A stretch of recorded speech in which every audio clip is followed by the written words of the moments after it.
America! Welcome back to Travel Secrets with TV's Dave Galvan. I am your host. So as some of you may recall, last week, Wednesday, July 15th, I had back surgery and it went smashingly well.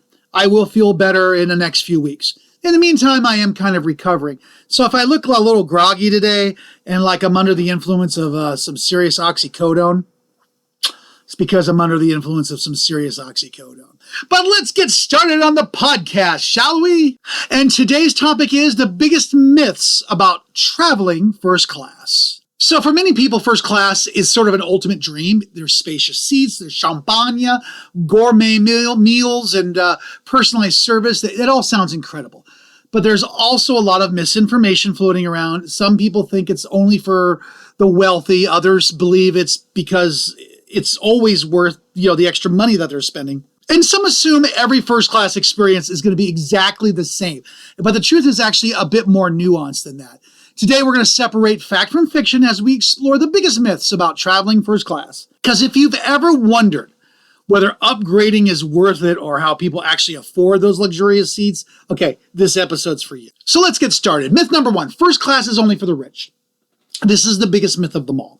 So yes, some first class tickets can cost $10,000 or more on international flights, but not everyone sitting in those seats paid full price. Many travelers use airline miles they've accumulated over years of flying or through travel credit cards. Others receive complimentary upgrades because of elite frequent flyer status. Some purchase discounted upgrades at check-in for a fraction of the original fare. And there are also last-minute upgrade offers that can represent excellent value. Now, I've met people flying first class who have paid less than the person sitting in premium economy.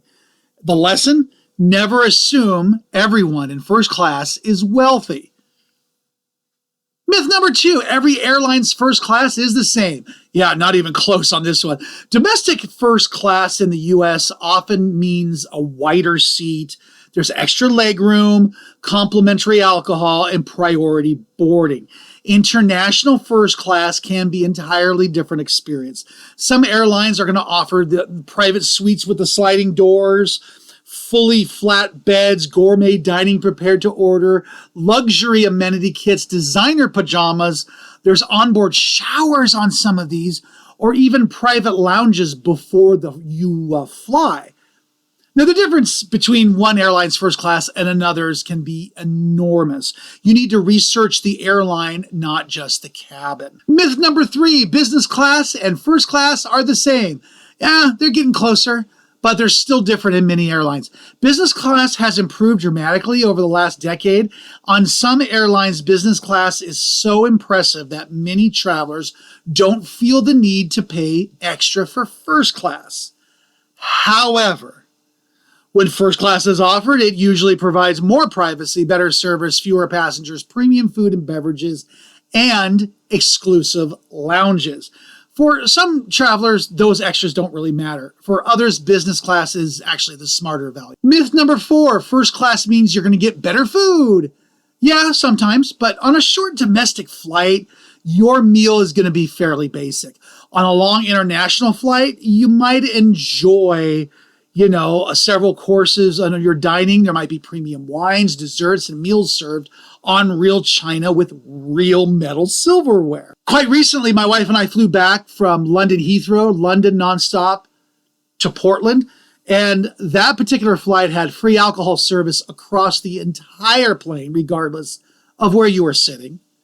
And you also got a free meal, and it was terrible.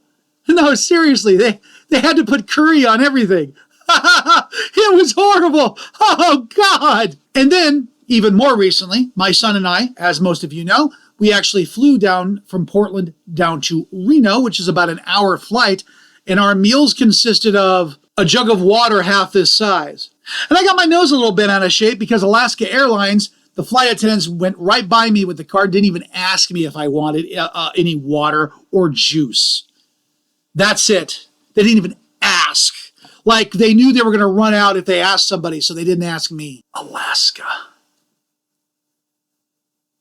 Sometimes airlines even allow you to pre-select your entree days before departure.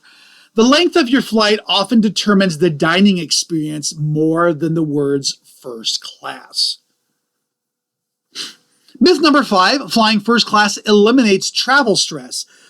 Dude, I wish that was true. First class can certainly reduce stress with, priority baggage, early boarding, and so on and so forth. But it certainly doesn't stop bad weather, and it doesn't prevent maintenance delays. It doesn't magically eliminate canceled flights. Even first-class passengers occasionally find themselves sleeping in airports waiting for the next available flight. Luxury just improves the journey, but it can't control Mother Nature. Myth number 6, it's never worth paying for first class. So that's going to depend entirely on the traveler. For a 1-hour flight, I never get first class, ever. A 15-hour international journey where you're going to sleep, eat several meals, and arrive ready to explore, wow, that calculation is going to change dramatically. And if arriving well-rested means enjoying the first 2 days of an expensive vacation instead of recovering from exhaustion, that value becomes much more easier to justify. Value isn't always measured by dollars. Sometimes it's measured by time, comfort, and energy. Myth number 7, first class guarantees celebrity treatment. Okay, you're going to receive excellent service, most likely, but don't expect the crew to treat you like you're some kind of celebrity. Flight attendants are professionals whose primary responsibility is your safety. Always your safety. Exceptional service is part of the experience, but they're not your personal assistant. You need to treat them with kindness and respect, and you'll usually enjoy a wonderful flight. Myth number 8, you have to book first class months in advance. No, not necessarily. Sometimes the best upgrade opportunities happen close to departure. If first class hasn't sold out, airlines may offer discounted upgrades through their apps or during the online check-in process. Of course, this is not guaranteed, but flexibility can occasionally save you thousands. Myth number 9, lounge access is the best part. So airport lounges are fantastic. I used to have a pass to get me into the Alaska lounge, and it was nice, although I decided not to renew it because, judging by our schedule from 2026 to 2027, didn't look like we were going to be flying out as much or as long as we were the previous year. So it didn't seem as valuable to me as it did the year before, where we were flying an awful lot. So yes, lounge access is fantastic, but not the end of the world. So comfortable seating, quiet workspaces, complimentary food, drinks and showers, and sometimes even spa treatments in these lounges. Many seasoned travelers would tell you the real luxury is actually not the lounge. It's arriving at your destination after actually sleeping on the plane. That can completely transform your trip. And I'm very jealous because I can't sleep on a plane. Can't sleep at all. Myth number 10 is one that I kind of roll my eyes at because it says once you fly first class, you'll never go back. Yeah, people love saying this.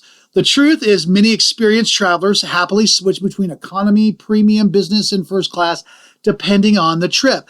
Maybe it's a short weekend getaway. Maybe it's an overnight international flight. Maybe they're saving money for an amazing hotel instead.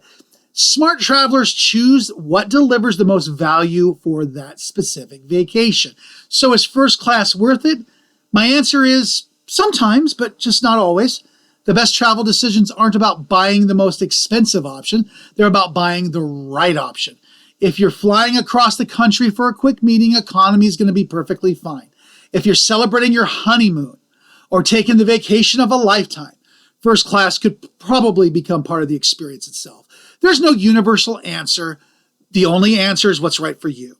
And my final thoughts are, luxury travel is not about showing off. It's about reducing your stress, maximizing your comfort, and creating better memories. Sometimes that's a private suite in the sky. Sometimes that's a comfortable economy seat with an aisle and enough money left over for an unforgettable dinner in Paris. The smartest travelers don't chase the luxury. They chase value. And those two things are not the same. All right, thanks so much for listening. If you enjoyed today's episode, be sure to subscribe and share it with someone who's always wondered what flying first class is really like. And until next time, just remember, travel is not about reaching your destination. It's about enjoying every mile of the journey. Safe travels, and we'll see you on Thursday.